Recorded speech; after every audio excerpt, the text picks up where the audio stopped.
Season 2 of Kardmi is officially live, and with it brings a tremendous new mechanic that will completely redefine how you build your team. We are talking, of course, about the Affinity System. This is a game changer for both us collectors and us competitive arena players. It offers a flat 6% boost to any stat of your choice. That's huge, especially if you're taking on those PvP arenas, guys. So let's talk about exactly what it is, how to unlock it, and how to farm the resources to level it up efficiently. Let's go ahead and dive into it.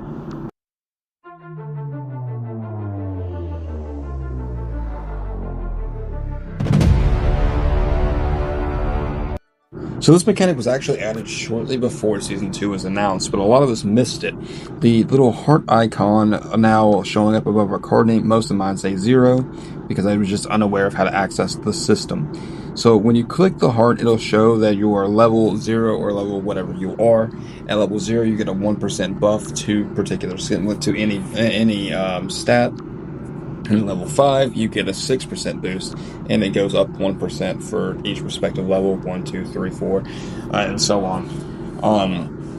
But the question is, how do you level them up? So if we come here to Maria at the farm, we'll see that there's a new slew of food entirely dedicated to the brand new Affinity System. Now, of course, I'm going to show you guys how to level up the farm efficiently as well, especially for you newer players. That way you can get these affinity foods, and it'll help you get some of these other foods that will help you in various ways, such as level and with efforts with your Kardmi as well. So let's go ahead and walk over here to Jeremy, and let's take a look at what we're going to need for some of these new recipes, because there are new ingredients as well.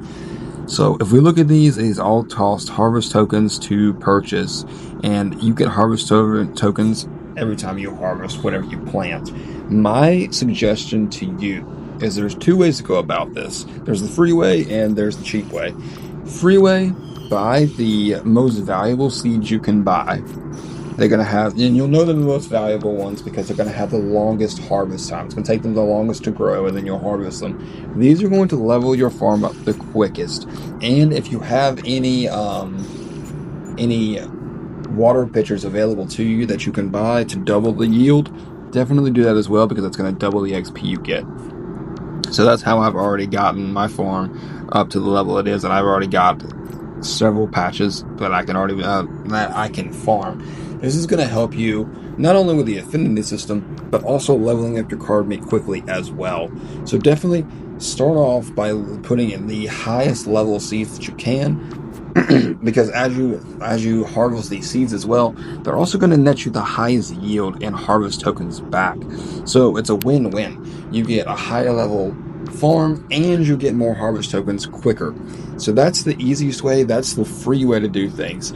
If you are kind of like me, and at times I get forgetful about how long my crops take to grow, and actually getting on the game in a timely fashion to harvest them, there is the other option. You can take the Star Gem Favor, and that will allow for the auto planting. So as long as you have the seeds, it will just keep planting, keep harvesting for you, and then you will have no problem. Well, you have to harvest still, but it'll just keep planting whether you've harvested or not.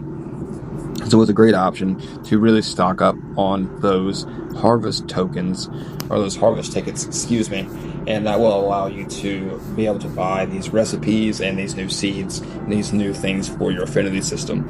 Moving on from there, though, let's talk about the easiest and the best way, I think, to raise your affinity with your Kardmi, and that is going to be the housing system. The housing system didn't really have much of a purpose in Season 1, but now, as we look, each furniture is going to have a stat that's going to dictate how much affinity your Kardmi that are at your home will get per hour. So here we're going to slot in some Kardmi, that way they can start gaining some affinity so they can get that boost of that boost of affinity, and then they're going to get that boost to stats. So you're going to want to put as much furniture as you possibly can, honestly. I'm pretty excited that they added this, because again, this was kind of a lackluster system in my opinion in Season 1. Your friends can come visit your home, but you really couldn't do anything at the home. There was no interactables or anything. There was really no reason for it to be there other than to just show off, I guess. They do have some pretty cool things that you can add. I think it's more of kind of like a playground, more of a home for your Kardmi than it's a home for you. But still, I digress. It's cool that they added this system in place, like I said. That way it has a purpose, and it also allows you to have a more powerful card me. I think one of the coolest features is that it allows you to pick which stat you want that stat boost on. That's pretty solid. Let's talk a little bit about getting star gems, because there are some decorations I think for your home that you're probably going to want that are probably pretty good in terms of stats and yielding more affinity per hour. So if you want to get any more star gems, I would always recommend doing events. Doing events are great for getting daily star gems, as well as challenges. Make sure you're not ignoring your challenges, because they can add up pretty quickly. And these items here in the housing are not super expensive when it comes to star gems. And then you can also find these fossils as you're farming, and you can put them together to form a skeleton, and that's going to add a pretty significant boost to your affinity. Overall, I think the Affinity System is a great addition to the game. I think it really adds something that the game was kind of missing before, in that it allows you to kind of cozy up with some of your card me, pick your favorites. I don't think it'd be worth doing this with all your card me, but like I said, really pick your favorites, show them some love, and then you can, obviously you can see just by what their affinity levels, which ones you have spent the most time with you, and which ones you obviously care about the most, and which ones are closest to you.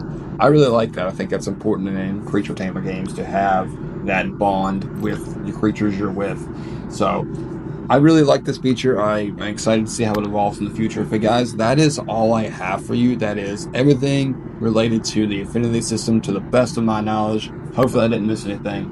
But I really, really appreciate you guys, and I really appreciate Seven Pirates for reaching out with this information so that I could let you guys know the best way to utilize the system and to help our card go stronger. I will catch you guys in the next one.